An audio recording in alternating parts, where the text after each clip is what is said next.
പരിശുദ്ധാത്മാവേ സഹായക, നിരന്തരമെന്നെ സഹായിക്കണേ.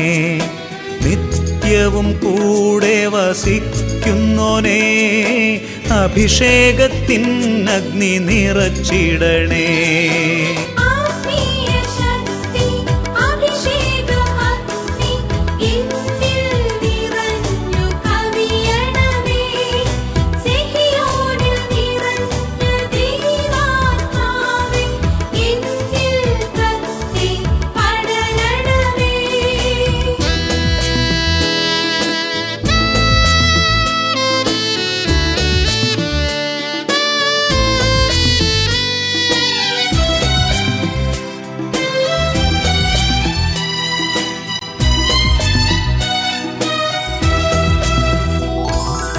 എന്നുള്ളിൽ നിറയുന്ന ദൈവിക ശക്തി ലൗകിക ശക്തിയെ തകർത്തിടുന്നു. പാപനീതി ന്യായ ബോധ്യങ്ങൾ ഹൃത്തിൽ നിറച്ചെന്നെ അഭിഷേചിക്കൂ. പരിശുദ്ധാത്മാവേ സഹായക, നിരന്തരമെന്നെ സഹായിക്കണേ.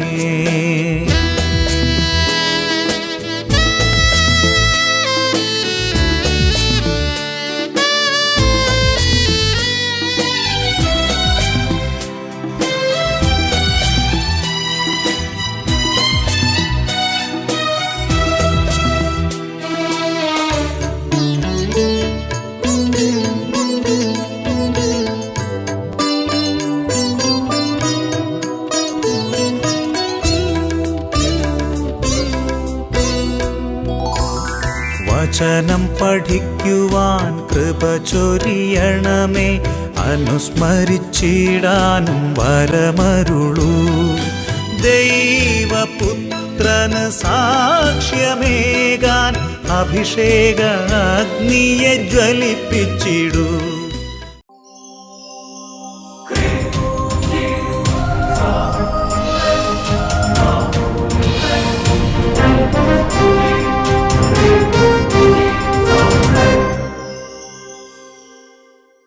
ഹല്ലേലൂയ, യേശുവേ നന്ദി, യേശുവേ സ്തുതി.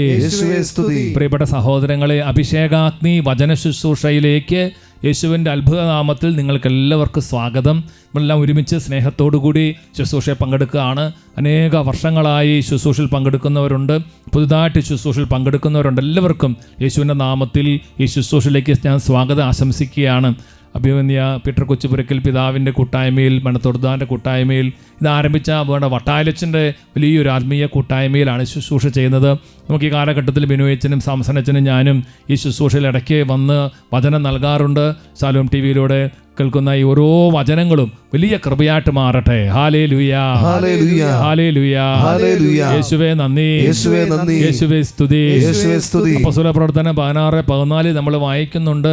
പൗലോസ് പറഞ്ഞ കാര്യങ്ങൾ ഗ്രഹിക്കാൻ തക്കവിധം കർത്താവ് ലിദിയായുടെ ഹൃദയം തുറന്നു. പ്രിയപ്പെട്ടവരെ, വചനം കേൾക്കുമ്പോൾ നമ്മുടെ ഹൃദയങ്ങൾ തുറക്കുന്നതെല്ലാം പരിശുദ്ധാത്മാവാണ്.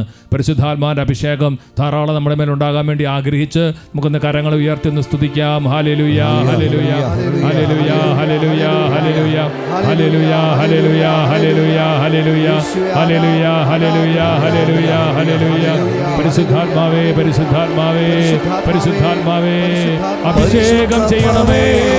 പരിശുദ്ധാത്മാവേ, പരിശുദ്ധാത്മാവേ, എന്നിൽ നിറയണമേ. പരിശുദ്ധാത്മാവേ, പരിശുദ്ധാത്മാവേ, പരിശുദ്ധാത്മാവേ, പരിശുദ്ധാത്മാവേ, എന്നിൽ നിറയണമേ. അഗ്നിയിൽ എന്നെ ഉറകൂട്ടണമേ പരിശുദ്ധാത്മാവേ. പ്രാർത്ഥിക്കുന്നു. അഗ്നിയിൽ എന്നെ ഉരുക്കി വാക്കൂ പരിശുദ്ധാത്മാവേ. അഗ്നിയിൽ എന്നെ ഉറകൂട്ടണമേ പരിശുദ്ധാത്മാവേ. അഗ്നിയിൽ എന്നെ ഉരുക്കി വാക്കൂ പരിശുദ്ധാത്മാവേ. അഭിഷേകം നീ പകരൂ പരിശുദ്ധാത്മാവേ. വരദാനങ്ങൾ നൽകൂ പരിശുദ്ധാത്മാവേ. അഭിഷേകം നീ പകരൂ പരിശുദ്ധാത്മാവേ. വരദാനങ്ങൾ നൽകൂ പരിശുദ്ധാത്മാവേ. പരിശുദ്ധാത്മാവേ, പരിശുദ്ധാത്മാവേ, പരിശുദ്ധാത്മാവേ, എന്നിൽ നിറയണമേ. പരിശുദ്ധാത്മാവേ, പരിശുദ്ധാത്മാവേ, പരിശുദ്ധാത്മാവേ, പരിശുദ്ധാത്മാവേ, എന്നിൽ നിറയണമേ. കൈകളടിച്ച് പരിശുദ്ധാത്മാവിനോട് പ്രാർത്ഥിക്കുകയാണ്. ഓ പരിശുദ്ധാത്മാവേ, ഇസ്രായേലിനെ നയിച്ചതുപോലെ ഞങ്ങളെ നയിക്കണമേ. പരിഭൂമിയിൽ ഞങ്ങളെ പ്രത്യേകം നയിക്കണമേ. ഞങ്ങളോട് സംസാരിക്കണമേ. ഞങ്ങളുടെ ഹൃദയങ്ങളെ ജ്വലിപ്പിക്കണമേ. ഞങ്ങളെ അഭിഷേകം ചെയ്യണമേ. ഇസ്രായേലിന് തണലായി മാറിയ പരിശുദ്ധാത്മാവേ, ജീവിതമരുവിൽ എന്നെ നയിക്കൂ പരിശുദ്ധാത്മാവേ. ഇസ്രായേലിന് തണലായി മാറിയ പരിശുദ്ധാത്മാവേ, ജീവിതമരുവിൽ എന്നെ നയിക്കൂ പരിശുദ്ധാത്മാവേ. ജീവജലം നീ പകരൂ പരിശുദ്ധാത്മാവേ, തളരാതെന്നെ നടത്തൂ പരിശുദ്ധാത്മാവേ. ജീവജലം നീ പകരൂ പരിശുദ്ധാത്മാവേ, തളരാതെന്നെ നടത്തൂ പരിശുദ്ധാത്മാവേ. പരിശുദ്ധാത്മാവേ, പരിശുദ്ധാത്മാവേ, പരിശുദ്ധാത്മാവേ, എന്നിൽ നിറയണമേ. പരിശുദ്ധാത്മാവേ, പരിശുദ്ധാത്മാവേ, പരിശുദ്ധാത്മാവേ, എന്നിൽ നിറയണമേ. ഒരിക്കൽ കൂടി കരങ്ങളെ ഉയർത്തി പരിശുദ്ധാത്മാവേ, അഭിഷേകം ചെയ്യണമേ, ശക്തിപ്പെടുത്തണമേ. ഹല്ലേലൂയ, ഹല്ലേലൂയ, ഹല്ലേലൂയ, ഹല്ലേലൂയ, ഹല്ലേലൂയ, ഹല്ലേലൂയ. പരിശുദ്ധാത്മാവേ, പരിശുദ്ധാത്മാവേ, വരിക, വരിക, വരിക പരിശുദ്ധാത്മാവേ. ഹല്ലേലൂയ, ഹല്ലേലൂയ, ഹല്ലേലൂയ. പരിശുദ്ധാത്മാവേ ആരാധന, പരിശുദ്ധാത്മാവേ നന്ദി, പരിശുദ്ധാത്മാവേ സ്തുതി. ഹല്ലേലൂയ, ഹല്ലേലൂയ. ശാന്തമായി നമുക്കിരുന്ന് ദൈവവചനത്തിന് വേണ്ടി നമ്മുടെ ഹൃദയങ്ങളെ തുറക്കാം. പ്രിയപ്പെട്ട സഹോദരങ്ങളെ, കർത്താവ് പലപ്പോഴും നമ്മളെ ചില കാര്യങ്ങളിൽ നിന്ന് മാറ്റി നിർത്താൻ ആഗ്രഹിക്കുന്നുണ്ട്. ജനക്കൂട്ടത്തിൽ നിന്ന് കർത്താവ് മാറ്റി നിർത്തും. നമ്മളിന്ന് ഒരു സാക്ഷ്യം കേൾക്കാൻ പോവുകയാണ്. ചിലപ്പോൾ ചില സഫറിങ്, ചില ബുദ്ധിമുട്ടുകൾ ദൈവം അനുവദിക്കുന്നത് കൂടുതൽ ദൈവത്തോട് അടുക്കാൻ നമുക്കറിയാം, കൂടുതൽ വചനത്തിലേക്ക് അടുക്കാനാണ് നമുക്കറിയാം. അത് നമ്മളെ അനുഗ്രഹിക്കാൻ വേണ്ടിയിട്ടാണ്. നമുക്ക് ഈ ഒരു കുടുംബത്തിൽ കർത്താവ് ചുരിഞ്ഞ വലിയൊരു അത്ഭുതത്തെക്കുറിച്ച് നമുക്ക് കേട്ട് സന്തോഷിച്ച് കർത്താവിന് നന്ദി പറഞ്ഞ് ഈ ഒരു സാക്ഷി ശുശ്രൂഷയിൽ നമുക്ക് പങ്കുചേരാം. എൻ്റെ പേര് ദിവ്യ. ഞാൻ കോതമംഗലം യാക്കോബേറ്റ് പള്ളിയുടെ വകാംഗമാണ്. ഞങ്ങളുടെ കല്യാണം 2010 2011 ദൈവം ഒരു കുഞ്ഞിനെ നൽകി ഞങ്ങളെ അനുഗ്രഹിച്ചു. അതിനുശേഷം ഇവൾക്ക് ഒരു 6 വയസ്സുള്ളപ്പോൾ ഞാൻ പ്രഗ്നൻ്റ് ആവുകയും അത് അബോർഷനായി പോവുകയും ചെയ്തു. അതിനുശേഷം ഞങ്ങൾക്ക് ഭയങ്കര വിഷമമായിരുന്നു. ഞങ്ങൾ ഒത്തിരി പ്രാർത്ഥിച്ചു. അത് കഴിഞ്ഞ് ഡോക്ടേഴ്സ് പറഞ്ഞു, ട്രീറ്റ്മെൻറ്റ് എടുക്കാൻ പറഞ്ഞു. ഞങ്ങൾക്ക് യാതൊരു കുഴപ്പമില്ല എന്ന് ഡോക്ടേഴ്സ് പറഞ്ഞു. ഞങ്ങൾ 3 വർഷം ട്രീറ്റ്മെൻറ്റ് എടുത്തു. അങ്ങനെ 2019 നവംബർ ആയപ്പോഴത്തേക്കും ട്രീറ്റ്മെൻറ്റൊക്കെ നിർത്തി. ദൈവം ഇനി തരുവാണെ തരട്ടെ എന്ന് പറഞ്ഞ് ഇരിക്കുന്ന സമയത്ത് എൻ്റെ ഒരു ഫ്രണ്ട് പറഞ്ഞു അഭിഷേകാഗ്നി കാണാൻ പറഞ്ഞു. അപ്പം ഞാൻ പറഞ്ഞു ഞാനത് നേരത്തെ തൊട്ട് കാണുമെന്ന് പറഞ്ഞു. അങ്ങനെയല്ല, നീ 9 പ്രാവശ്യം നിയോഗം വെച്ച് കാണണമെന്ന് പറഞ്ഞു.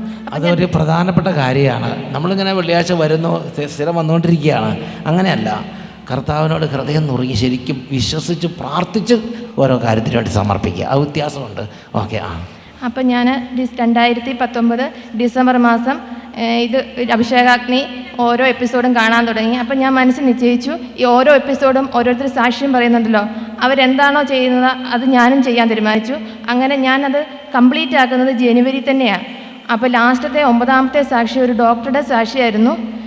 ഡോക്ടറുടെ മോൾക്ക് കൊച്ചിന് ലങ്സിൻ്റെ അങ്ങോട്ട് എന്തോ ഒരു പിന്നു പോയി. അപ്പോൾ ഡോക്ടർ ജർമ്മനിയിലാണ്.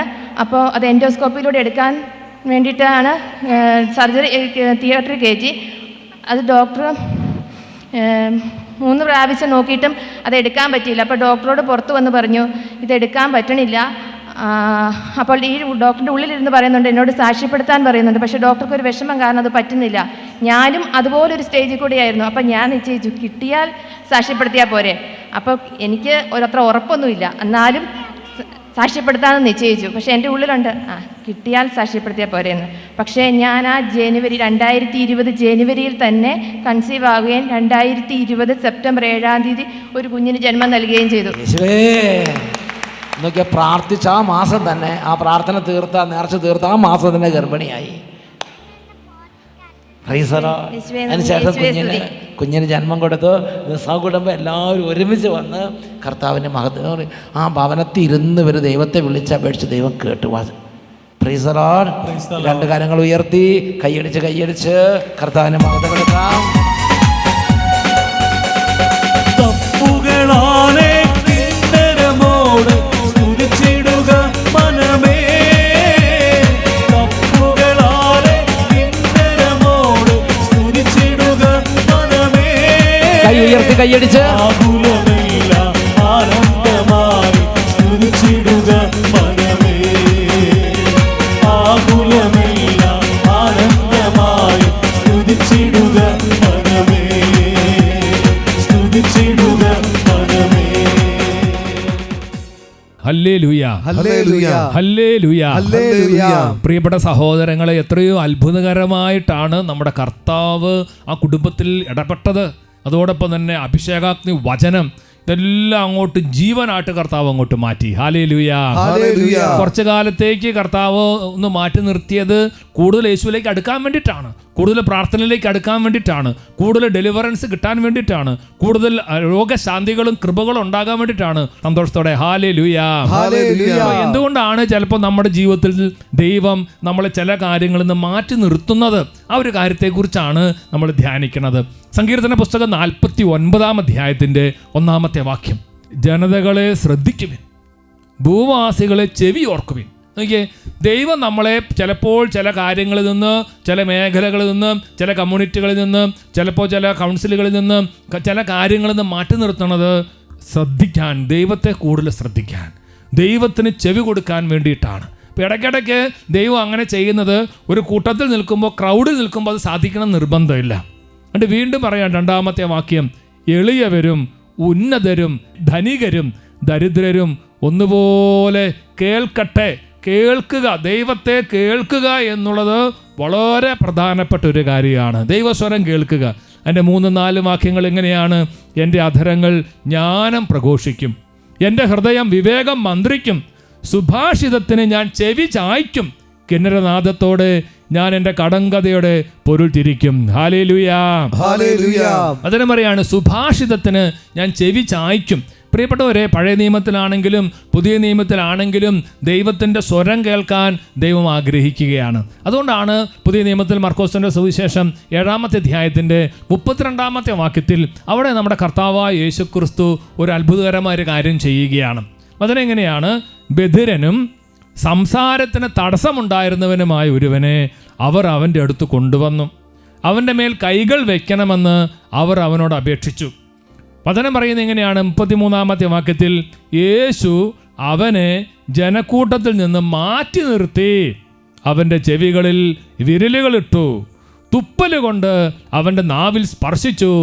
ഇപ്പം സംസാരശക്തിയില്ലാത്ത, കേൾവി ശക്തിയില്ലാത്ത ഈ ആളുകൾ യേശുവിൻ്റെ അടുത്ത് കൊണ്ടുവന്നപ്പോൾ യേശു ചെയ്ത കാര്യം ജനക്കൂട്ടത്തിൽ നിന്ന് മാറ്റി നിർത്തി. അവനെ ജനക്കൂട്ടത്തിൽ നിന്ന് മാറ്റി നിർത്തുകയാണ്. കാരണം ജനക്കൂട്ടത്തിൽ ഭയങ്കര സ്വരമായിരിക്കും.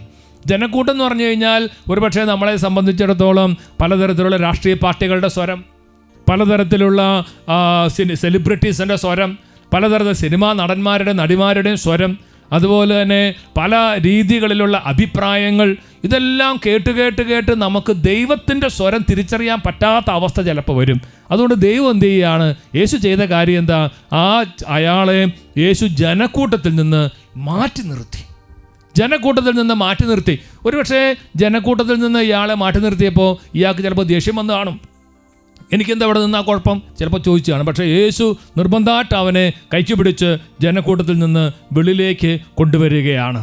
അതുപോലെ തന്നെ ചിലപ്പോൾ അവന് പരിചയമില്ലാത്തൊരു സ്ഥലമായിരിക്കും പോണത്, എങ്കിലും കർത്താവ് അവനെ അപരിചിതമായ ഒരു സ്ഥലത്തേക്ക്, ഒരുപക്ഷെ ഒരു ഉന്നതമായ സ്ഥലമായിരിക്കും അത്, ഈശോ കൊണ്ടുപോവുകയാണ്. പറഞ്ഞ സന്തോഷത്തോടെ ഹല്ലേലൂയ. ഈശോയുടെ ജീവിതത്തിലും ഈശോ ചെയ്തുകൊണ്ടിരുന്ന കാര്യം അത് തന്നെയാണ്. ഈശോയ്ക്ക് ജനക്കൂട്ടത്തോട് വലിയ സ്നേഹമാണ്. ജനക്കൂട്ടത്തെ കാണുമ്പോൾ ഈശോയ്ക്ക് അനുകമ്പയുണ്ട്. ഈശോ ഒരുപാട് സമയം ജനക്കൂട്ടത്തിൻ്റെ കൂടെ ചെലവഴിച്ചവനാണെങ്കിലും ഇടയ്ക്ക് യേശു എന്ത് ചെയ്യും? യേശുവിനറിയാം ഇടയ്ക്ക് എപ്പോഴും ജനക്കൂട്ടത്തിൽ നിൽക്കാൻ പാടില്ല. യേശു മാറി നിൽക്കും. ലൂക്കാസ് സുവിശേഷം 5-ാം അധ്യായം 15-16 വാക്യങ്ങൾ. ലൂക്കാസ് സുവിശേഷത്തിൽ ഇങ്ങനെയാണ് പറയണത്, എന്നാൽ യേശുവിൻ്റെ കീർത്തി പൂർവാധികം വ്യാപിച്ചതേയുള്ളൂ. അവൻ്റെ വാക്കു കേൾക്കുന്നതിനും രോഗശാന്തി നേടുന്നതിനും വേണ്ടി വളരെ ആളുകൾ തിങ്ങിക്കൂടി. അവനാകട്ടെ, യേശു ആകട്ടെ എന്ത് ചെയ്തു? വിജനപ്രദേശങ്ങളിലേക്ക് പിൻവാങ്ങി. അവിടെ പ്രാർത്ഥിച്ചു കൊണ്ടിരുന്നു. ഹല്ലേലൂയാ.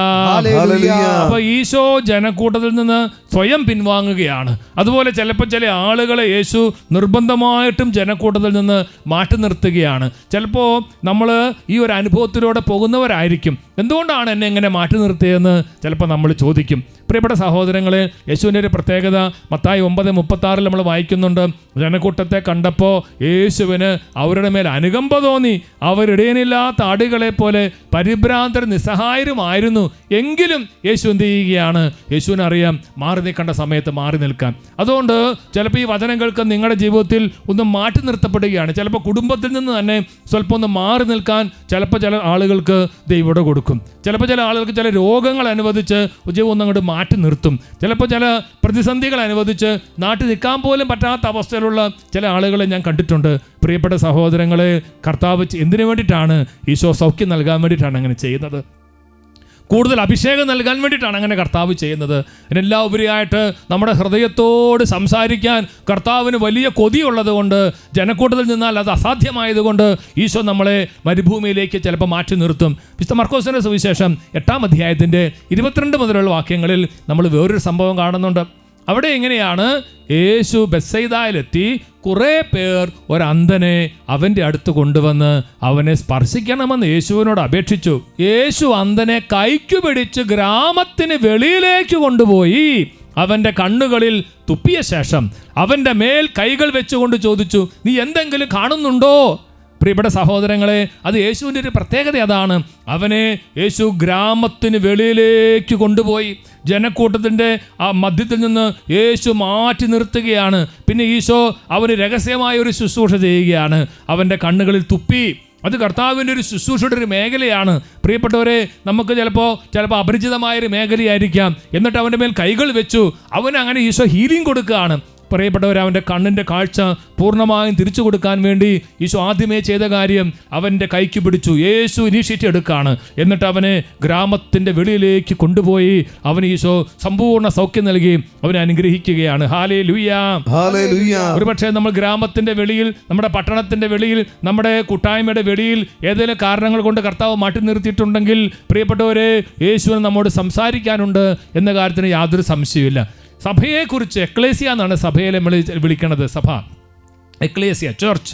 എക്ലേസിയ എന്ന വാക്കുണ്ടാണത് എക് പ്ലസ് കല്ലയോൻ എന്ന വാക്കിൽ നിന്നാണ്. അതായത് ഈ ക്രൗഡിൽ നിന്ന്, ജനക്കൂട്ടത്തിൽ നിന്ന് നമ്മളെ പുറത്തേക്ക് വിളിക്കുന്ന ഒരു പ്രോസസ്സാണത്. കർത്താവിൻ്റെ വചനം ഹോസിയ പ്രവാചകന്റെ പുസ്തകത്തിൽ 2-ാമത്തെ അധ്യായത്തിൻ്റെ 14-ാമത്തെ വാക്യം വചനം പറയുന്നതാണ്, ഞാൻ അവളെ വശീകരിച്ച് വിജനപ്രദേശത്തേക്ക് കൊണ്ടുവരും, അവളോട് ഞാൻ ഹൃദ്യമായി സംസാരിക്കും. ഓക്കെ, ദൈവമാണ് നമ്മളെ വശീകരിച്ച് വിജനപ്രദേശത്തേക്ക് കൊണ്ടുവരണത്. ജനക്കൂട്ടത്തിൽ നിന്നും നമ്മളെ ചിലപ്പോൾ മാറ്റി നിർത്തുകയാണ്. എന്തിനു വേണ്ടിയിട്ടാണ്? അവളോട് ഞാൻ ഹൃദ്യമായി സംസാരിക്കും. The Lord wants to speak to us. എൻ്റെ ഹൃദയത്തോട് ദൈവം സംസാരിക്കണം. മദർ തെരേസ ഒരിക്കൽ പറഞ്ഞു, God speaks to us in the silence of our heart. നമ്മുടെ ഹൃദയത്തിൻ്റെ നിശബ്ദതയിലാണ് കർത്താവ് നമ്മോട് സംസാരിക്കുന്നത്. പ്രിയപ്പെട്ടവരെ, വിജനപ്രദേശത്തേക്ക്, മരുഭൂമിയിലേക്ക്, കുറച്ച് സഹനത്തിലേക്ക്, കുറച്ച് പീഡകളിലേക്ക് ദൈവം നമ്മളെ കൊണ്ടുവരണത് എന്തിനു വേണ്ടിയിട്ടാണ്? ഹൃദയപൂർവ്വം സംസാരിക്കും. അത് മാത്രമല്ല, സംസാരിച്ചാൽ മാത്രം പോരാ. ദൈവത്തിൻ്റെ ആഗ്രഹം എന്താ? നമ്മൾ നഷ്ടപ്പെടുത്തി കളഞ്ഞ എല്ലാ കൃപകളും, എല്ലാ വരങ്ങളും, എല്ലാ ദാനങ്ങളും നമ്മുടെ മേൽ വാരിക്കോരി ചൊരിയാൻ യേശു ആഗ്രഹിക്കുന്നുണ്ട്. അതാണ് ഹോസിയ 2:15, അവിടെ വെച്ച് ഞാൻ അവൾക്ക് അവളുടെ മുന്തിരിത്തോട്ടങ്ങൾ നൽകും, ആഘോർ താഴ്വര ഞാൻ പ്രത്യാശയുടെ കവാടമാക്കും. അവളുടെ യുവത്വത്തിൽ എന്ന പോലെ, ഈജിപ്തിൽ നിന്ന് അവൾ പുറത്തു വന്നപ്പോഴെന്ന പോലെ അവിടെ വെച്ച് അവൾ എൻ്റെ വിളി കേൾക്കും. ഹല്ലേലൂയാ. അതായത് ദൈവം ആഘോർ താഴ്വര, യുദ്ധത്തിൻ്റെയും വേദനയുടെയും പീഡയുടെയും ആ സ്ഥലത്തെ സമാധാനത്തിൻ്റെ സ്ഥലമാക്കി ഈശോ മാറ്റും.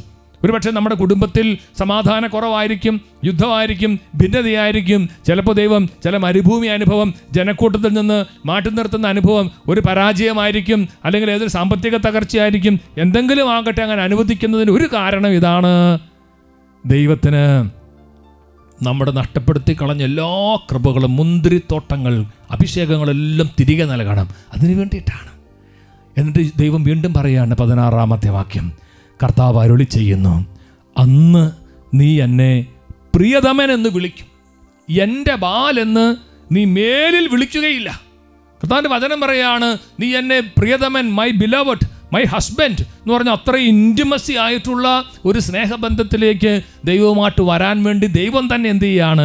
ജനക്കൂട്ടത്തിൽ നിന്ന് മാറ്റി നിർത്തുകയാണ്. ബാൽ ദേവന്മാരുടെ പേരുകൾ അവളുടെ അധരങ്ങളിൽ നിന്ന് ഞാൻ അകറ്റും, മേലിൽ അവരുടെ പേരുകൾ അവൾ ഉച്ചരിക്കുകയില്ല.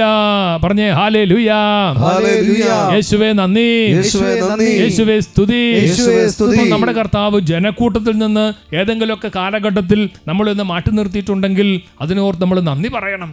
സൗഖ്യം നൽകാൻ വേണ്ടിയിട്ടാണ്, നമ്മുടെ ഹൃദയത്തോട് സംസാരിക്കാൻ വേണ്ടിയിട്ടാണ്, നഷ്ടപ്പെടുത്തി കളഞ്ഞ കൃപകളെല്ലാം നമുക്ക് വീണ്ടും നൽകാൻ വേണ്ടിയിട്ടാണ്, നമ്മുടെ ഉള്ളിലുള്ള എല്ലാ വിഗ്രഹങ്ങളെയും തച്ചുടച്ച് എൻ്റെ ദൈവം, എൻ്റെ യേശു, എൻ്റെ പ്രിയതമൻ എന്ന് നമ്മൾ ഹൃദയം കൊണ്ട് യേശുവിനെ വിളിച്ച് സ്നേഹിക്കാൻ വേണ്ടിയിട്ടാണ്. ഹല്ലേലൂയ. വിശുദ്ധ ഫൗസ്തീനയുടെ ജീവിതത്തെക്കുറിച്ച് ഇടയ്ക്ക് നിങ്ങൾ അഭിഷേകനെ കേൾക്കാറുണ്ട്. പ്രിയപ്പെട്ട സഹോദരങ്ങളെ, വിശുദ്ധ ഫൗസ്തീന എന്ന് പറഞ്ഞ വലിയ പുണ്യവതി, അവൾക്ക് ദൈവത്തിൻ്റെ പരിശുദ്ധാത്മാവ് പലതരത്തിലാണ് അഭിഷേകങ്ങൾ നൽകുന്നത്. അപ്പോൾ നിങ്ങൾക്കറിയാം, ഗവൺമെൻറ്റിലാണേലും സെമിനാറിലാണേലും അതുപോലെ വൈദികരുടെ ഇടയിലാണേലും ഇടയ്ക്ക് ഞങ്ങൾക്ക് ഫോർമേഷൻ പ്രോഗ്രാം ഉള്ളതുപോലെ ഓൺഗോയിങ് ഫോർമേഷൻ പ്രോഗ്രാം, വൈദികനായാലും ഇടയ്ക്ക് വിളിച്ച് വചനങ്ങൾ നൽകലും അതൊക്കെ നല്ലതാണ്, യാതൊരു സംശയമില്ല. ഏതായാലും ഒരിക്കൽ ഫൗസ്തീനയുടെ ഗവൺമെൻറ്റിൽ അങ്ങനത്തെ ഒരു കാര്യം വന്നു. ഒരു സെമിനാറിന് പോകേണ്ട ഒരവസ്ഥ വന്നു. നല്ലൊരു കാര്യം ഫൗസ്തീനയ്ക്കും അങ്ങനെ മനസ്സ് പ്രിപ്പയർ ചെയ്തു. സന്തോഷമാണ്, എല്ലാവരും കാണാം, അങ്ങനത്തെ കാര്യങ്ങൾ കേൾക്കാം. അങ്ങനെ ഇരിക്കേണ്ട ഒരു അവസരത്തിൽ ദൈവം എന്ത് ചെയ്തു? ആ പ്രോഗ്രാം ദൈവം കൊണ്ട് ക്യാൻസൽ ചെയ്ത് കളഞ്ഞു. ദൈവം ഇത് കട്ട് ചെയ്ത് കളഞ്ഞു. ദൈവം അനുവദിച്ചില്ല. അതിൻ്റെ 1147 ഖണ്ഡികയിൽ ഇതിനെക്കുറിച്ച് പറയണത് ഞാനിന്ന് വായിച്ച് കേൾപ്പിക്കാം. ഒരിക്കലൊരു പ്രത്യേക കാരണം മൂലം മുറിവേറ്റപ്പോൾ ഞാൻ കർത്താവിനോട് പരാതിപ്പെട്ടു. ഈശോ എന്നോട് പറഞ്ഞു, എൻ്റെ മകളെ, ജനങ്ങളുടെ സംസാരങ്ങൾക്കും പഠനങ്ങൾക്കും എന്തിനാണ് നീ ഇത്ര പ്രാധാന്യം കൊടുക്കുന്നത്? ഞാൻ തന്നെ നിന്നെ പഠിപ്പിക്കണമെന്ന് ആഗ്രഹിക്കുന്നു. അതുകൊണ്ടാണ് ആ സമ്മേളനങ്ങളിൽ നിനക്ക് പങ്കെടുക്കാൻ സാധിക്കാത്ത വിധം ഞാൻ കാര്യങ്ങൾ ക്രമീകരിച്ചത്. വളരെ വർഷത്തെ അധ്വാനം കൊണ്ട് അവർ നേടിയെടുക്കുന്നത് ഒറ്റ നിമിഷം കൊണ്ട് നിനക്ക് ഞാൻ പ്രദാനം ചെയ്യും.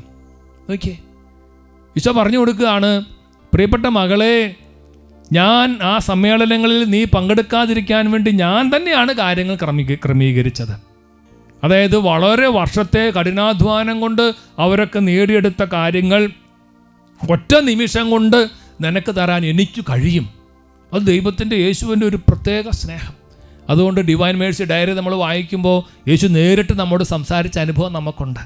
കാരണം വലിയ മരുഭൂമിയിൽ ജനക്കൂട്ടത്തിൽ നിന്ന് കർത്താവ് പലപ്പോഴും ഫൗസ്തീനയെ മാറ്റി നിർത്തി അവളുടെ ആത്മാവിലേക്ക് കർത്താവ് നിമന്ത്രിച്ചു കൊടുത്ത ഓരോ കാര്യങ്ങൾ അവൾ എഴുതി വെച്ച് നമ്മളത് വായിക്കുമ്പോൾ നമ്മുടെ ആത്മാവിന് എന്തൊരു ഉണർവാണ്. സന്തോഷത്തോടെ പറഞ്ഞേ ഹല്ലേലൂയ, യേശുവേ നന്ദി, യേശുവേ സ്തുതി, പരിശുദ്ധാത്മാവേ നന്ദി. ഞാനിന്നൊരു വ്യക്തിയെ കണ്ടുമുട്ടി. അപ്പം അദ്ദേഹം പറഞ്ഞത് അദ്ദേഹത്തിന് മാരകമായ ക്യാൻസർ വന്ന് അദ്ദേഹത്തിൻ്റെ കാലിൽ നിന്നൊരു 3.5 കിലോ മുറിച്ച് കളഞ്ഞു. ക്യാൻസർ വന്നിട്ട് അത്രമാത്രം ക്യാൻസറിൻ്റെ പീഡ. അതുപോലെ തന്നെ ലങ്സിന് ക്യാൻസർ വന്നു.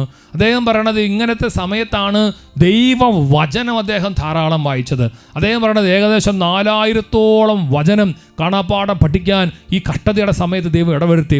രാവിലെ 2 മണിക്കൂർ പരിശുദ്ധ കുർബാന മുമ്പിൽ പോയിരുന്ന് വചനം വായിക്കും. വൈകുന്നേരങ്ങളിലും അതുപോലെ വചനം വായിച്ച് വചനം അദ്ദേഹത്തെ സുഖപ്പെടുത്തി. പ്രിയപ്പെട്ടവരെ, നമുക്ക് കർത്താവിൻ്റെ കൂടുതൽ സ്നേഹവും കരുണയും അഭിഷേകവും ലഭിക്കാൻ വേണ്ടി കർത്താവ് ചിലപ്പോൾ ചില സഹനങ്ങൾ അനുവദിക്കും. ജനക്കൂട്ടത്തിൽ നിന്ന് കർത്താവ് മാറ്റി നിർത്തും. നമ്മുടെ ദേഷ്യമുള്ളത് കൊണ്ടല്ല, മറിച്ച് നമുക്ക് കൂടുതൽ കൃപകൾ, കൂടുതൽ അനുഗ്രഹങ്ങൾ, കൂടുതൽ അഭിഷേകങ്ങൾ, കൂടുതൽ ജ്വലനം, കൂടുതൽ ദൈവസ്നേഹം നൽകാൻ വേണ്ടിയിട്ടാണ്. പ്രിയപ്പെട്ട സഹോദരങ്ങളെ, മരുഭൂമിയിലെ പൊരിവേലിൽ നമുക്ക് ആശ്വാസം നൽകുന്ന, അഭിഷേകം നൽകുന്ന, തണൽ നൽകുന്ന, നമ്മുടെ ആത്മാവിനോട് സംസാരിക്കുന്ന നല്ല കർത്താവിൻ്റെ വലിയ സ്നേഹത്തെ ഓർത്ത് നമുക്ക് ഒരുമിച്ച് ചേർന്ന് പ്രാർത്ഥിക്കാം. മരുഭൂമിയിലെ പൊരിവെയിലിൽ നീ തളരുവതോ മനമേ?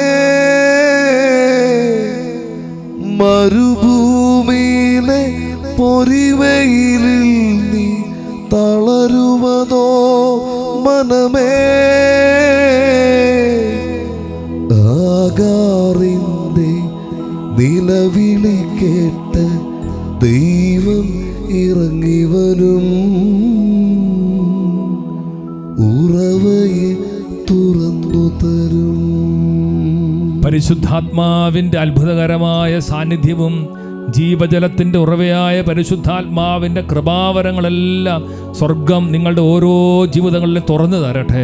കർത്താവെ, ഹാഗാറിന് മാത്രമല്ല ഞങ്ങൾക്കും അങ്ങ് തുറന്നു തരണമേ. നമ്മുടെ മരുഭൂമി അനുഭവത്തിൽ പ്രത്യേകിച്ച് ജനക്കൂട്ടത്തിൽ മാറ്റി നിർത്തപ്പെടുമ്പോൾ ഞങ്ങൾക്കുണ്ടാകുന്ന ആ മേഖലകളിലേക്കെല്ലാം നിന്റെ സാന്നിധ്യം നിറയട്ടെ, നിന്റെ അഭിഷേകം നിറയട്ടെ, നിന്റെ ശക്തി നിറയട്ടെ, നിന്റെ വിടുതൽ നിറയട്ടെ, നിന്റെ സൗഖ്യം നിറയട്ടെ, നിന്റെ വലിയ കൃപാവരങ്ങൾ നിറയട്ടെ.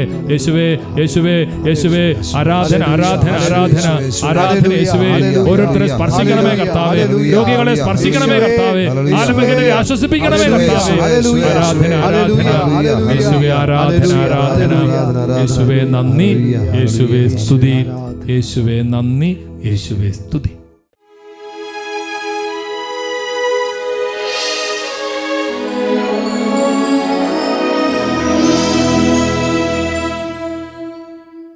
നമ്മുടെ മുമ്പിൽ എഴുന്നള്ളിയിരിക്കുന്ന നമ്മുടെ നല്ല ഈശോയെ നമുക്ക് സ്നേഹിക്കാം.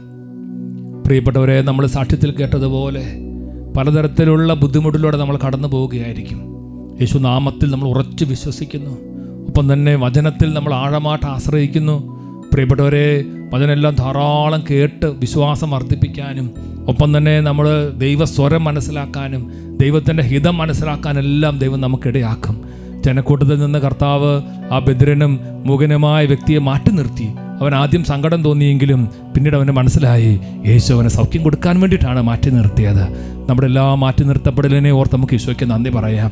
കർത്താവേ, അങ്ങയുടെ വലിയ കൃപ ഞങ്ങളുടെ മേൽ ചൊരിയണമേ. ഞങ്ങൾക്ക് കൂടുതൽ സൗഖ്യം, അങ്ങയുടെ സ്വരം കൂടുതൽ വ്യക്തമായിട്ട് കേൾക്കണം, അങ്ങേ കൂടുതൽ ആഴത്തിൽ സ്നേഹിക്കണം. ഈശോയെ, അങ്ങേ കൂടുതൽ സ്നേഹിക്കാനും ആരാധിക്കാനും കൃപ നൽകണമേ. രണ്ട് കരങ്ങളും ഉയർത്തി കർത്താവിനെ സ്തുതിച്ച് വലിയ കൃപ, കൃപയ്ക്ക് മേൽ കൃപ, പരിശുദ്ധാത്മാവിൻ്റെ അഭിഷേകം എല്ലാവരുടെ മേലും ഉണ്ടാകട്ടെ. തളർന്ന മനസ്സുകൾ ഇപ്പോൾ ബലം പ്രാപിക്കട്ടെ. കുഞ്ഞുങ്ങളില്ലാത്ത ദമ്പതികൾക്ക് യേശുക്രിസ്തുവിന്റെ നാമത്തിൽ കുഞ്ഞുങ്ങൾ ജനിക്കട്ടെ, തടസ്സങ്ങൾ മാറട്ടെ. ഗർഭിണികളായിട്ടുള്ള മക്കളുടെ മേൽ ദൈവശക്തി ഇപ്പോൾ വ്യാപരിക്കട്ടെ. അന്ധകാരങ്ങളെല്ലാം മാറിപ്പോകട്ടെ. ദൈവത്തിന്റെ ശക്തി, അത്ഭുതകരമായ ശക്തി, പരിശുദ്ധാത്മാവിന്റെ അഭിഷേകം നിറയട്ടെ. കൃപയുടെ വലിയൊരു നീർച്ചാലിപ്പോൾ പൊട്ടിപ്പുറപ്പെട്ട് എല്ലാ ഹൃദയങ്ങളെയും സ്പർശിക്കട്ടെ.